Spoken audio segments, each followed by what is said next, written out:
على من لا نبي بعده أما بعد فأعوذ بالله من الشيطان الرجيم بسم الله الرحمن الرحيم فلولا نفر من كل فرقة منهم طائفة ليتفقهوا في الدين ولينذروا قومهم إذا رجعوا إليهم لعلهم يحذرون صدق الله العظيم وصدق رسوله النبي الكريم ونحن على ذلك لمن الشاهدين والشاكرين والحمد لله رب العالمين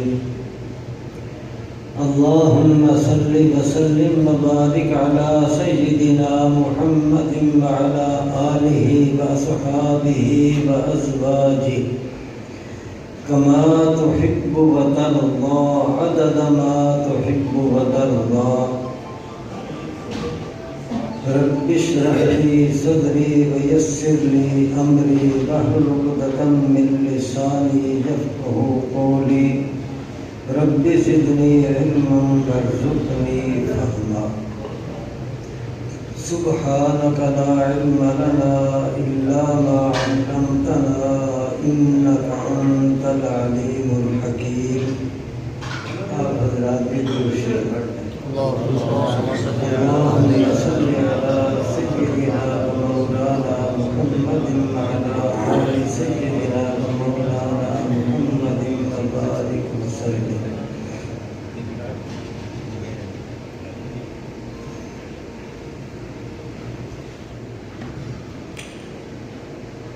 میرے محترم مکرم معزز علماء کرام سامعین حضرات،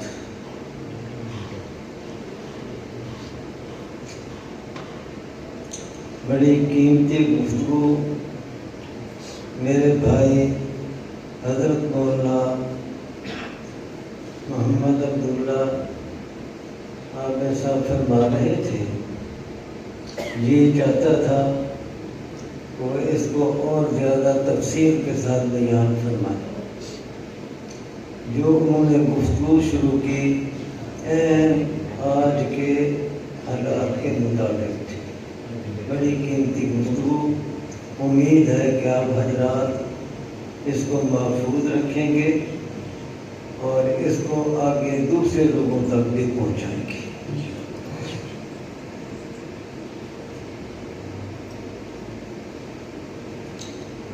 مختلف موضوع ذہن میں آ رہے ہیں جو کہ اکثر علماء حضرات معلوم ہو رہے ہیں۔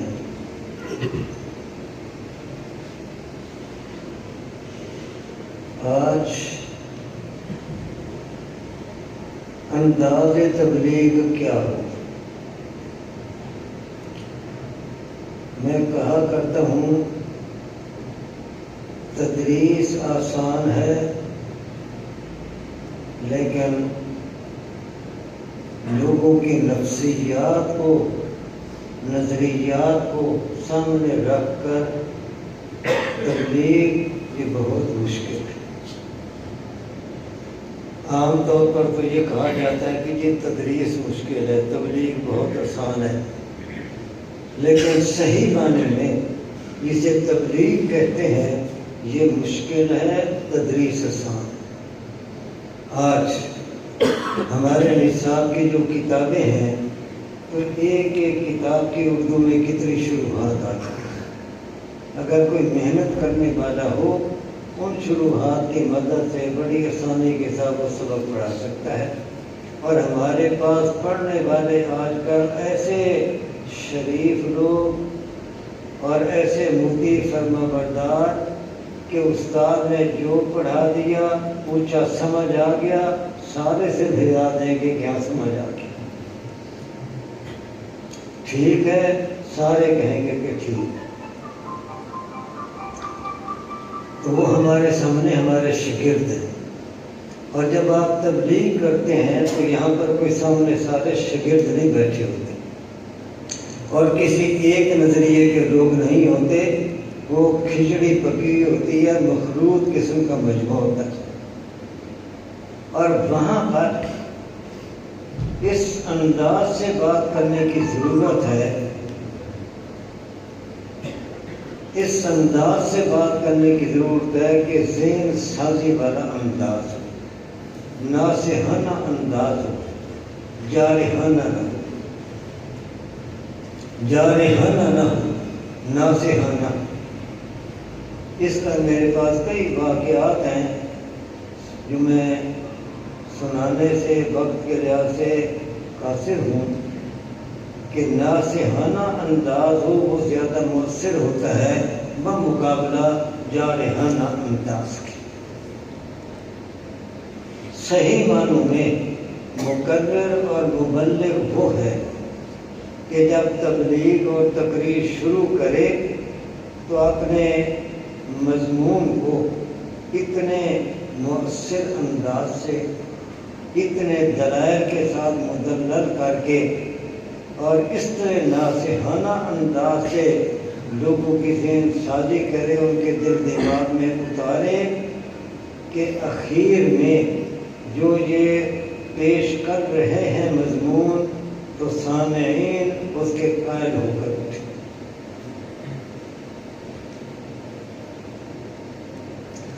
بعض وقت ایک ایک جملہ ایسا ہوتا ہے جو پوری تبلیغ کو، دعوت کو ناکام کر دیتا ہے، پانی پھیر دیتا ہے۔ ایک جگہ بہت بڑے خطیب نام بھر، خوش الہان بھی، خوش بیان بھی، جوش بیان بھی، ہر خوبی ان کے کتابت کے اندر تھی۔ پاک پتن میں ہمارے کچھ دوستوں نے بڑی محنت کر کے ایک پروگرام منعقد کیا۔ حافظ صاحب وہاں پر گئے تو مقامی وہاں پر جو مختلف قسم کے لوگ تھے جن کی اکثریت تھی، تو جہاں جلسہ ہونا تھا انہوں نے اس کے ارد گرد مختلف جگہوں پر پتھر اکٹھے کر کے رکھے ہوئے کہ جلسہ نہیں ہونے دینا۔ لیکن انہوں نے جب بیان شروع کیا اور نبی علیہ السلام کی سیرت بیان کرنی شروع کی، نبی پاک صلی اللہ علیہ وسلم کے کمالات وہ بیان کرنے شروع کیے، آپ کا مقام، مرتبہ، شان وہ بیان کرنے شروع کی، تو جو لوگ پتھراؤ کرنے کے لیے تیار تھے وہی جناب نعرے لگا رہے تھے۔ سبحان اللہ۔ اتنا مؤثر بیان تھا۔ سبحان اللہ۔ لیکن جب انہوں نے دیکھا کہ اب یہ مجمع میری مٹھی میں ہے، نعروں سے یہ سمجھا، تو اخیر میں یہ چند انہوں نے جملے بول دیے کہ یاروں میں بڑا غور کیتا ہے کہ یہ میلاد مصطفیٰ کے لوگ مناتے ہیں، میلاد ابراہیم کیوں نہیں مناتے؟ بڑا غور کیتا، گل یہ سمجھ آئی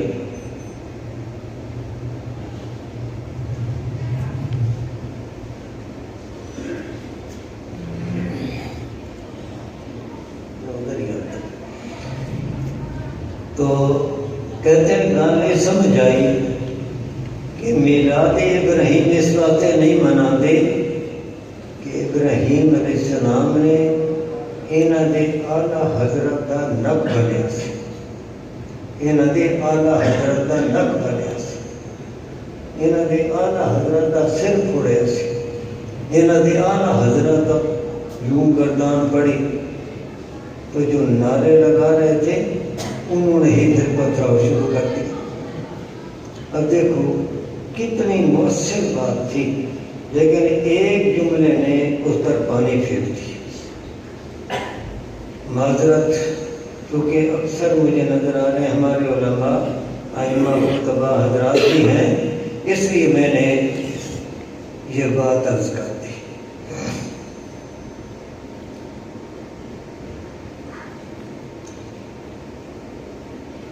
اب جو اصل موضوع مولانا محمود صاحب عزیز مجدہ نے مجھے کہا، میں اس کی طرف آتا ہوں، فرماتے ہیں کہ لوگوں کو یہ اور علماء کو یہ بات سمجھائی جائے اور ان کے سامنے پیش کی جائے کہ تحقیق، تقریر، اجتہاد اس موضوع پر، تو اس کے لیے آپ دو باتیں پہلے ذہن میں رکھیں، اور انشاءاللہ ہمارے جو عامت الناس بھائی بیٹھے ہیں ان کے دل دماغ میں بھی یہ بات اتر جائے گی انشاءاللہ۔ میں کچھ نہیں، لیکن ہمارے اساتذہ کرام وہ بہت خوش تھے۔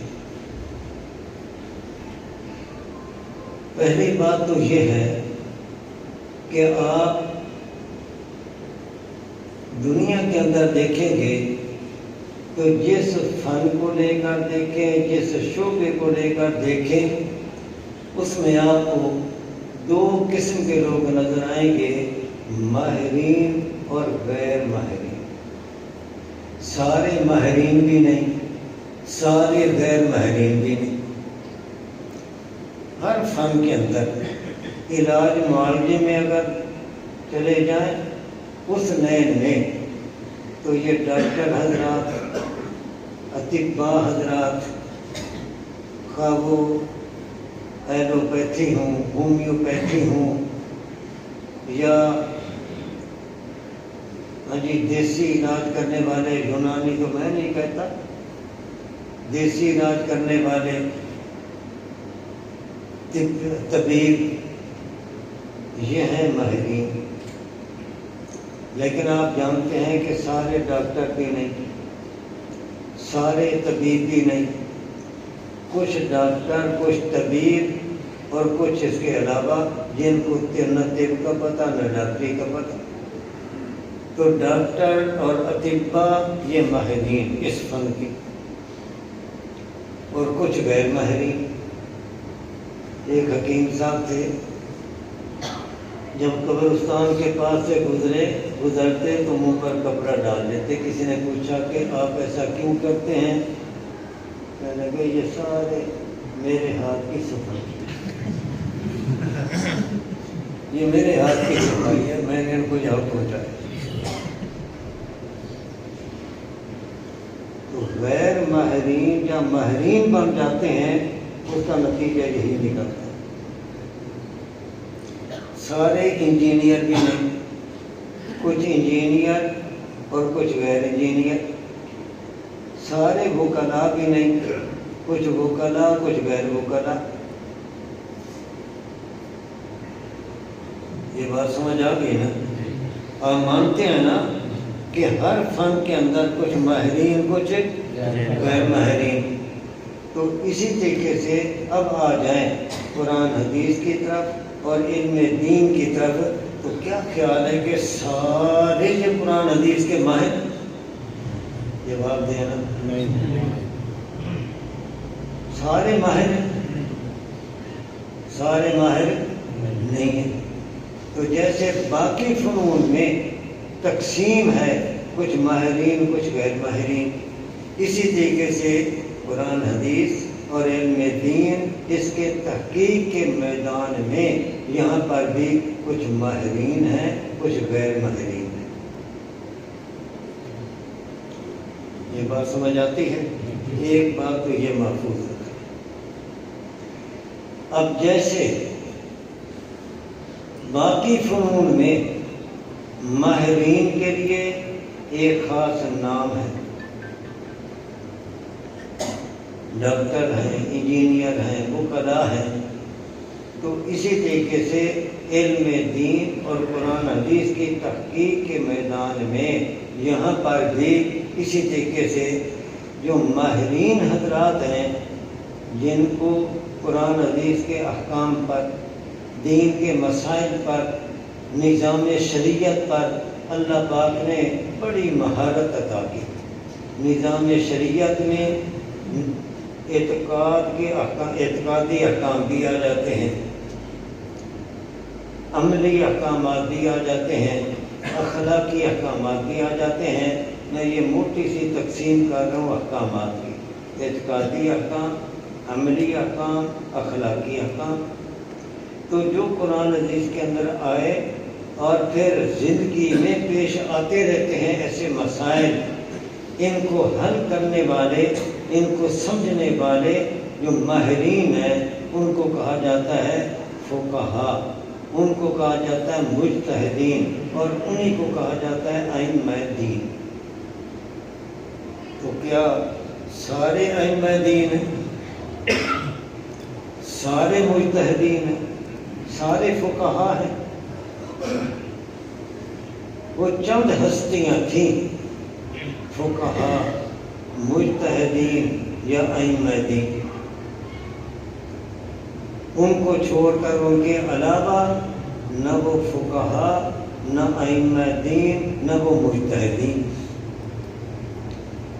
تو دین، علم دین اور قرآن حدیث کے علوم کے تحقیق کے میدان میں جو ماہرین شریعت ہیں ان کے یہ القاب کیا میں نے بتایا؟ فقہا اور مجتہدین اور ائمہ دین۔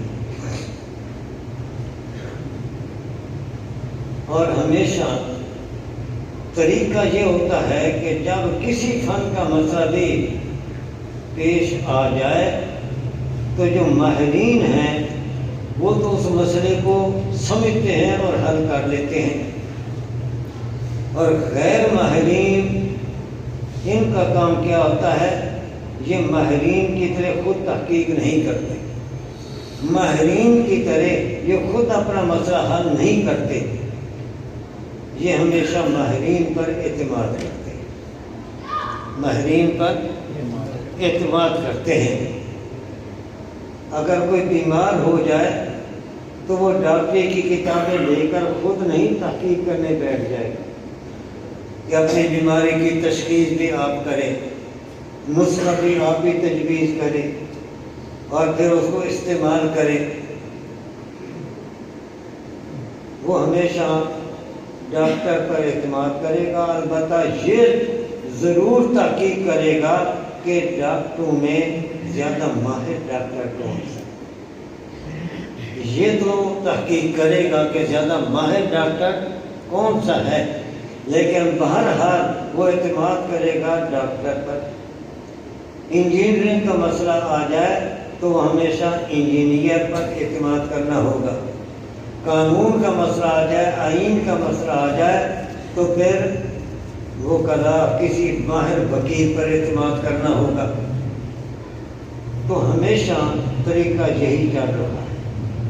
تو میرے بھائی، جیسے باقی فنون میں، باقی شعبہ جات میں ہمیشہ غیر ماہرین ماہرین پر اعتماد کرتے ہیں، تو اسی طریقے سے دین کی لائن میں بھی ماہرین بھی ہیں، غیر ماہرین بھی ہیں، تو یہاں پر بھی غیر ماہرین ماہرین پر اعتماد کریں گے۔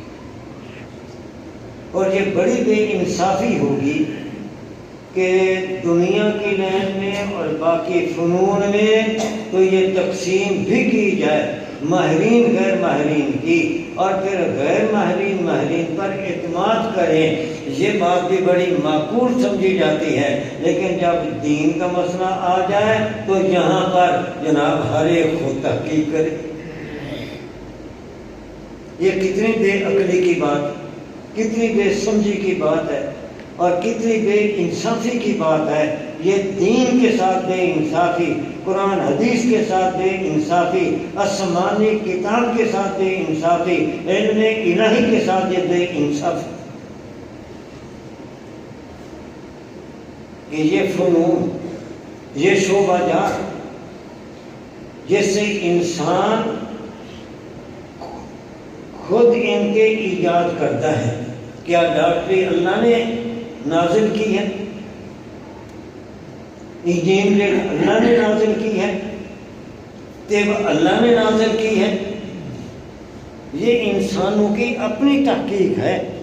لیکن کچھ محققین تھے ماہرین تھے اور غیر ماہرین تھے، تو یہاں پر تو اعتماد کیا جائے ماہرین پر، لیکن علم الہی آسمانی دین جس کی وضاحت اللہ ہی کر سکتے ہیں، نبی بھی کرتا ہے، وہ بھی اللہ کی رہنمائی۔ وما ينطق عن الهوى ان هو الا وحی یوحی۔ تو جہاں پیغمبر پاک بھی قرآن کی تفسیر کریں، وضاحت کریں اللہ کی وحی کے ساتھ، دین کے مسائل کی وضاحت کریں اللہ کی وحی کے ساتھ، تو وہاں پر ہم اتنے دلیر بن جائیں کہ یہاں پر جناب ہر ایک خود تحقیق کرے، ہر ایک خود تحقیق کرے، اللہ کے عطا کردہ احکامات کی تحقیق نبی تو وحی کے بغیر نہ کرے، اللہ کی طرف سے وحی آئے اس کے مطابق وہ تفسیر کرے، وضاحت کرے۔ اور آج جس نے قرآن بھی نہیں پڑھا، حدیث بھی نہیں پڑھی، ہے کیا جی، اردو پڑھ لیتا ہے اور کہتا ہے جب اردو پڑھ لیتا ہے اس کو تحقیق کرنے کا حق ہے، یہ تحقیق کر سکتا ہے۔ تو یہ بہت بڑی بے انصافی ہے دین کے ساتھ، علم الہی کے ساتھ، قرآن حدیث کے ساتھ، کہ باقی شعبہ جات میں تو ماہرین غیر ماہرین کا فرق کیا جائے، اور وہاں تو یہ کہا جائے کہ غیر ماہرین پر اعتماد کریں، لیکن جب دین کے مسائل آئیں یہاں پر کہتے ہیں جی ہر ایک خود تحقیق کرے۔ کتنی یہ بے انصافی اور بے عقلی کی بات ہے۔ اب اگلی بات کہ جو ماہرین شریعت ہیں ان کا نام میں نے کیا بتایا، فقہا اور ائمہ دین اور اب یہ فقیہ یا مجتہد، ان کی فقاہت اور اجتہاد کے لیے کچھ علوم کے اندر مہارت شرط ہے۔ ان علوم کے اندر صرف یہ نہیں ہے کہ ابجد شناسی،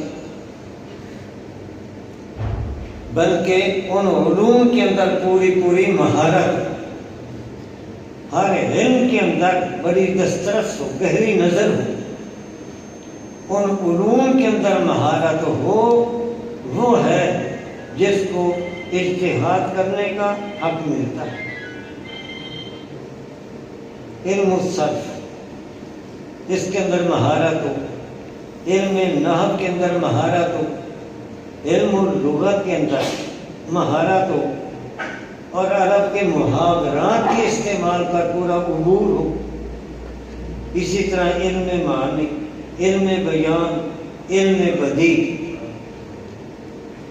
علم تفسیر، اصول تفسیر، علم حدیث، اصول حدیث، فن رجال، اسماء الرجال پر اس کی پوری نظر ہو، ان علوم کے اندر مہارت ہو، فقہ، اصول فقہ یہ اس کے سامنے ہو۔ ان علوم پر اگر اس کی دسترس ہے اور پوری مہارت ہے تو پھر تو اس کو یہ حق ہے۔ ان میں سے کسی ایک علم کے اندر بھی اس کے اندر کمزوری ہے، اس کو اجتہاد کرنے کا حق ہے۔ آج ہمارے بہت سارے ایسے بھائی کہ جنہوں نے نہ صرف پڑھی نہ نحو، ان میں سے کوئی علم ابتدائی قواعد بھی نہیں پڑھے، لیکن وہ بھی کہتے ہیں جی ہمیں تحقیق کرنے کا حق ہے، ہم خود تحقیق کریں گے، ہم خود تحقیق کریں گے۔ ایک دفعہ میں ایک جگہ تقریر کر رہا تھا تو درمیان میں ایک پرچی آئی، بیان میرا اسی عنوان پر ہو رہا تھا، فقہا پر اعتماد، درمیان میں پرچی آئی۔ پرچی اس میں پڑھ کر حیران ہوا کہ لکھنے والا یوں لکھتا ہے کہ یہ آپ فقہ کی بات کرتے ہیں، فقہا کی بات کرتے ہیں، لیکن جو سیاہ سیکھتا ہے، سیاہ ہے نا، وہ لکھنے والا لکھ رہا ہے سیاہ، وہ کالا، یہ جو سیاہ سیکھتا ہے اس پر آپ عمل کیوں نہیں کرتے؟ سیاہ سیکھتا۔ اب یہ بھی اپنے لیے حق محفوظ رکھتے ہیں کہ ہمیں بھی تحقیق کرنے کا حق ہے، ہم بھی تحقیق کر سکتے ہیں، جو سیاہ اور سیاہ میں فرق نہیں کر سکتے۔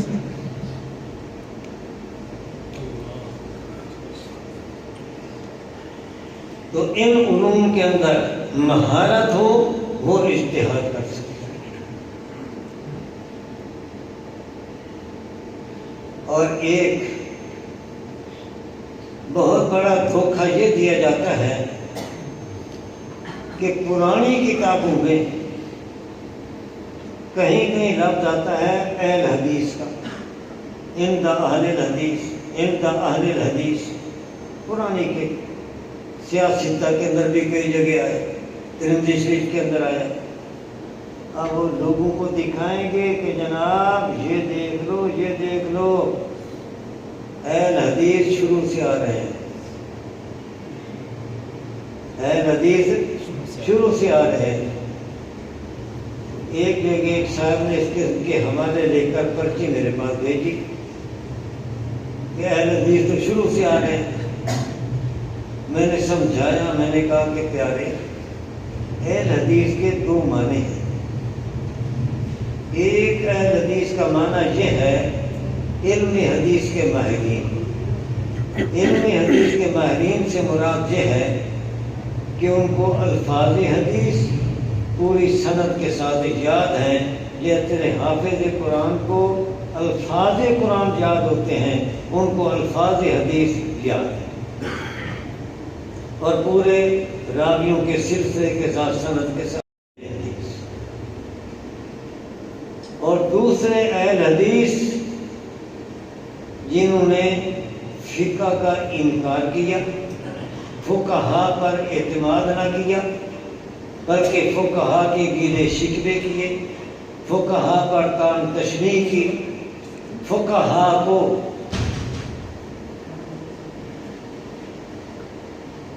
یہ کہا کہ یہ دین کی تشریح نہیں کرتے، دین سازی کرتے ہیں، اور فقہا پر الزام لگایا کہ یہ انہوں نے دین نیا گھڑ کے لوگوں کو دین دے دیا قرآن حدیث چھڑانے کے لیے، قرآن حدیث سے دور کرنے کے لیے، جو منہ میں آیا وہ کہا فقہا کے بارے میں، اور فقہ کا انکار کیا۔ تو ایک اہل حدیث کا معنی ہے منکرین فقہ، کہ حدیث کا نام لے کر فقہ کا انکار۔ اچھا، جو حدیث کا انکار کرتے ہیں ان کا نام پتہ کیا ہے؟ ہاں جی، کیا نام ہے؟ میں آپ حضرات سے پوچھ رہا ہوں، کیا نام؟ اونچا نام لو نا، اہل قرآن۔ تو انہوں نے قرآن کی آڑ میں حدیث کا انکار کیا۔ انہوں نے کہا اہل حدیث اور حدیث کی آڑ میں انکار کس چیز کا کیا؟ فقہ کا۔ تو دوسرا اہل حدیث کا معنی ہے منکرین فقہ، منکرین فقہ۔ جیسے اہل قرآن وہ تو کہتے ہیں کہ ہم اہل قرآن ہیں، قرآن کے پیروکار۔ ہم کہتے ہیں کہ تم اہل قرآن اس لیے بنے کہ قرآن کی آڑ میں تم نے حدیث کا انکار کیا، تو ہم کہتے ہیں کہ اہل قرآن یہ اس لیے ہیں کہ یہ منکرین حدیث ہیں۔ اہل قرآن، آپ بھی اہل قرآن ہیں یا نہیں؟ جی جی بالکل ہے نا، لیکن حدیث کو مانتے ہیں، قرآن کی آڑ میں حدیث کا انکار نہیں کرتے۔ تو ہم اہل قرآن ہیں اور حدیث کو بھی مانتے ہیں۔ وہ اہل قرآن اس لیے ہیں کہ قرآن کی آڑ میں حدیث کا انکار کرتے ہیں۔ تو گویا کہ ان کے ہاں اہل قرآن یہ اس مفہوم کو ادا کرتا ہے انکار حدیث۔ تو اسی طریقے سے اہل حدیث کا دوسرا معنی ہے منکرین فقہ، منکرین فقہ۔ تو میں نے کہا کہ علم حدیث کے ماہرین اس معنی کے لحاظ سے تو واقعی جب سے حدیث ہے اس وقت سے علم حدیث کے ماہرین، علم حدیث کے ماہرین اس وقت سے آ رہے ہیں اس معنی کے لحاظ سے۔ لیکن یہ اہل حدیث کا معنی کہ حدیث کی آڑ میں فقہ کا انکار کر کے منکر فقہ بن کر اہل حدیث ہو اور اپنے آپ کو اہل حدیث کہلائے، اس کا وجود انگریز کے دور سے پہلے ہمیں نظر نہیں۔ کیوں؟ اس لیے کہ ہم دیکھتے ہیں کہ بڑے بڑے محدثین وہ علمی حدیث کے ماہر ہیں اور وہ پہلے معنی کے لحاظ سے اہل حدیث ہیں، اصحاب الحدیث ہیں، علم حدیث کے ماہرین ہیں، لیکن جب مسائل کا نمبر آتا ہے تو وہ فقہا پر اعتماد کرتے ہیں۔ ابن حجر اسقلانی رحمۃ اللہ علیہ 25 جلدوں میں بخاری شریف کی شرح لکھی فتح الباری، لیکن مسائل میں امام شافعی رحمۃ اللہ علیہ پر اعتماد کرتے ہیں۔ علامہ عینی رحمۃ اللہ علیہ یہ حنفی، اور بخاری شریفیوں نے بھی عظیم شرح لکھی 20 جلدوں میں، لیکن امام ابو حنیفہ رحمۃ اللہ علیہ کے اوپر وہ اعتماد کرتے ہیں اور وہ حنفی ہیں۔ ابن رجب بخاری کے شارح، انہیں بھی فتح الباری کے نام سے شرح لکھی، لیکن وہ حنبلی۔ ابن ملقن بخاری کے شارح، بخاری کے حافظ، لیکن وہ امام مالک رحمۃ اللہ علیہ پر اعتماد کرنے والے، تو اعتماد نہ کرتے ہیں۔ تو اہل حدیث کا معنی منکرین فقہ یہ انگریز کے دور سے شروع ہوئے، اس سے پہلے نہیں تھے۔ ایک جگہ میری تقریر تھی تو میرے پاس پرچی آ گئی، اس پرچی میں بھی کچھ ایسی بات لکھی ہوئی کہ جناب یہ کہتے ہیں کہ اہل حدیث شروع سے آ رہے ہیں، سب سے پرانا مذہب اہل حدیث۔ تو میں نے یہ ساری بات ان کو سمجھا کر پھر ایک میں نے لطیفہ بھی ایسے سنا دیا۔ میں نے کہا کہ بھائی آپ ناراض نہ ہوں تو میں ایک لطیفہ سنا دیتا ہوں۔ ایک جگہ ایک عورت دودھ بلو رہی تھی، مکھن نکالنے کے لیے دودھ بلو رہی تھی، اور وہ پیڑھی کے اوپر بیٹھی ہوئی تھی۔ میراثی آ گیا لسی لینے کے لیے، اب وہ وہاں پر بیٹھ گیا، لیکن ابھی لسی تیار ہونے میں دیر تھی۔ وہ دودھ بلو رہی تھی تو اس کی ہوا خارج گئی آواز سے۔ اب اس کو خطرہ ہوا کہ یہ میراثی قوم بڑی عجیب ہوتی ہے جو تو بدنام کرنے والی، تو اس نے یہ سن لیا، قریب ہی بیٹھا ہے تو یہ تو مجھے بدنام کرے گا، تو اس نے پیڑھی کے اوپر زور لگایا تاکہ پیڑھی آگے پیچھے ہو، آواز اس کی نکلے آگے پیچھے ہونے سے۔ تو میراثی کو یہ تاثر دینا چاہتی تھی کہ وہ پہلی آواز بھی پیڑھی، اس نے زور لگایا۔ میراثی میں نے دیکھا بھی انداز بدل گیا ہے، تو اس نے یہ زور لگایا اور پیڑھی کی آواز نکلی تو میراثی بھی سمجھ گیا۔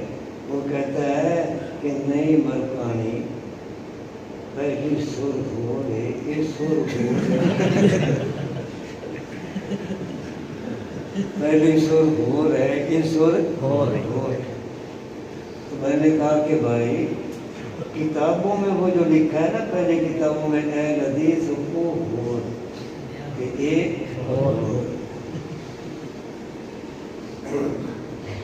تو میں آپ یہ کر رہا تھا کہ عجیب صورت حال ہے دین کے بارے میں۔ باقی سارے فنون کے بارے میں غیر ماہرین اعتماد کرتے ہیں، کہہ دو ماہرین پر، لیکن جب دین کا نمبر آتا ہے تو مشکل ترین ہے، یہاں پر ہر آدمی خود تحقیق کرے، ہر آدمی خود تحقیق کرے۔ ہمارے وہاں بہاڑی کے علاقے میں اوڈ قوم ہے، ان میں ایک صاحب ایسے تھے جس بیچارے کو کلمہ بھی صحیح نہیں آتا تھا، نماز کا ایک لفظ اس کو یاد نہیں تھا، تو وہاں پر تھے حاجی عطا محمد صاحب، بڑے نیک آدمی تھے اور بڑا وقت ان کا تبلیغی جماعت میں لگا ہوا تھا۔ ان کو جب پتہ چلا کہ اس کو کلمہ بھی صحیح نہیں آتا تو انہوں نے بڑی محنت کی اور محنت کر کے اس کو کلمہ یاد کرایا، نماز یاد کرائی، لیکن بعد میں اس کے اوپر کوئی مسلط ہو گیا اہل حدیث آدمی، اس نے اس کو پھر اپنے پیچھے لگا لیا۔ تو عطا محمد نے پوچھا وہ تو کون ہے؟ کہ میں اہل حدیث ہوں، میں اہل حدیث ہوں۔ اب دیکھو، جس کو کلمہ بھی نہیں آتا تھا، نماز بھی اس کو نہیں آتی تھی، اور ہمارے بندے نے اس کو کلمہ یاد کرایا، نماز اس کو یاد کرائی، قرآن بھی ابھی اس نے پورا نہیں پڑھا، ابھی شروع ہی کیا تھا، لیکن کوئی اس کے اوپر مسلط ہو گیا۔ جب تک وہ نمازی نہیں بنا، کلمہ نہیں، اس وقت تک کسی نے اس کو نہیں دعوت دی، اور جب ہمارے بندے نے محنت کر کے اس کو کلمہ یاد کرا دیا، نماز یاد کرا دی، نماز پڑھنے لگ گیا، اب اس کے اوپر کوئی مسلط ہو گیا، اپنے پیچھے لگا دیا۔ اب اس سے کوئی پوچھتا بھی تو کون ہے؟ میں اہل حدیث ہوں، میں اہل حدیث ہوں۔ اب یہ علم حدیث کا ماہر تھا نہیں، حدیث کی آڑ میں اس نے بھی فقہ کا انکار کیا، فقہا پر اعتماد چھوڑا، تو اپنے آپ کو کہلانے لگ گیا کہ میں اہل حدیث ہوں۔ تو میں اب یہی کرنا چاہتا ہوں، پہلی بات کہ جیسے دوسرے شعبات میں ماہرین غیر ماہرین میں ہم فرق کرتے ہیں، اور غیر ماہرین اس فن کے مسئلے میں ماہرین پر اعتماد کرتے ہیں، تو پھر دین کے ساتھ بھی انصافی کیوں کرتے ہیں؟ یہاں پر بھی جو غیر ماہرین ہیں یہ اعتماد کریں ماہرین پر۔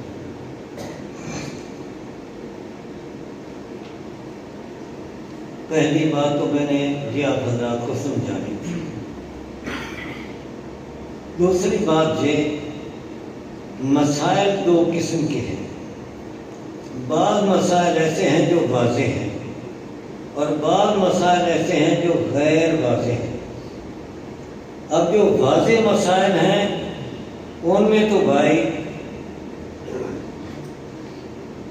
اتنی مشکل پیش نہیں آتی، واضح مسائل میں اللہ ایک ہے، واضح مسئلہ، محمد الرسول اللہ، نبی صلی اللہ علیہ وسلم اللہ کے رسول ہے، واضح مسئلہ ہے، آپ خاتم النبیین ہے، واضح مسئلہ ہے، قیامت پر حق ہے، واضح مسئلہ ہے، قرآن سچی کتاب ہے، واضح مسئلہ ہے، نمازیں 5 ہے، واضح مسئلہ ہے، ماہ رمضان کے روزے فرض ہے، مسئلہ واضح ہے۔ یہ ایک واضح مسائل ہے، اور کچھ مسائل ایسے ہیں جو غیر واضح ہیں۔ غیر واضح مسائل ان کو حل کون کر سکتا ہے؟ ان کو حل کرتے ہیں فقہا، ان کو حل کرتے ہیں مجتہدین ائمہ دین۔ ہر ایک ان مسئلوں کو حل نہیں کر سکتا، تو جو غیر واضح مسئلے ہیں، پیچیدہ مشکل مسئلے ہیں، ان کو مجتہدین ماہرین شریعت کو ہی حل کر سکتے ہیں۔ اب جو ان مسائل کے حل کرنے کی اہلیت نہیں رکھتے، غیر ماہرین، ان کو کیا کرنا چاہیے؟ وہ کہاں پر اعتماد کرنا چاہیے۔ اب وہ غیر واضح مسئلے آپ پوچھ سکتے ہیں جی وہ کون سے ہیں، تو میں آپ حضرات کو اس طرح بھی متوجہ کر دیتا ہوں غیر واضح مسئلے ایک تو یہ ہیں کہ وہ مسائل جو قرآن حدیث کے لفظوں میں نہیں آئے، ان کو کہا جاتا ہے مسائل غیر منصوصہ۔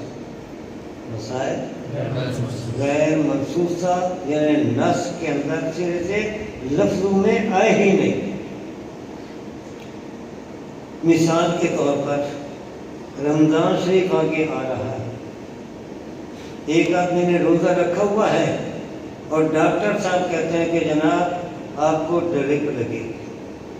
اب روزے کی حالت میں ڈرپ لگ سکتی ہے یا نہیں لگ سکتی، یہ مسئلہ نہ قرآن کے اندر نہ حدیث پاک کے اندر، کیونکہ جو قرآن کریم نازل ہوا اور پھر حدیث بیان ہوئی اس وقت ڈرپ کا تصور ہی نہیں تھا، نام نشان ہی نہیں تھا۔ ڈاکٹر کہتا ہے جناب اس کو ٹیکہ لگانا ہے، اب روزے کی حالت میں ٹیکہ لگ سکتا ہے یا نہیں لگ سکتا، نہ قرآن میں نہ حدیث میں۔ ایک آدمی نے پتا کھا لیا اور وہ نگل لیا،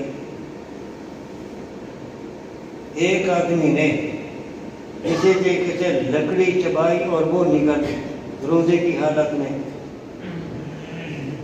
اب اس کا حکم کیا ہے؟ روزہ ٹوٹے گا یا نہیں ٹوٹے گا؟ اور اگر ٹوٹ گیا تو صرف قضا ہے یا کفارہ بھی ہے؟ نہ یہ مسئلہ قرآن میں نہ حدیث میں، نہ یہ قرآن میں نہ حدیث میں۔ اب یہاں پر کیا کریں؟ اسی طریقے سے یہ بریلر مرغی شریف یہ حلال ہے یا حرام ہے؟ نہ قرآن میں نہ حدیث پاک میں، کیونکہ جب قرآن نازل ہوا حدیث سے بیان ہوئی تو یہ شریف مرغی تھی، شریف اس لیے کہہ رہا ہوں نا کہ بیچاری نہ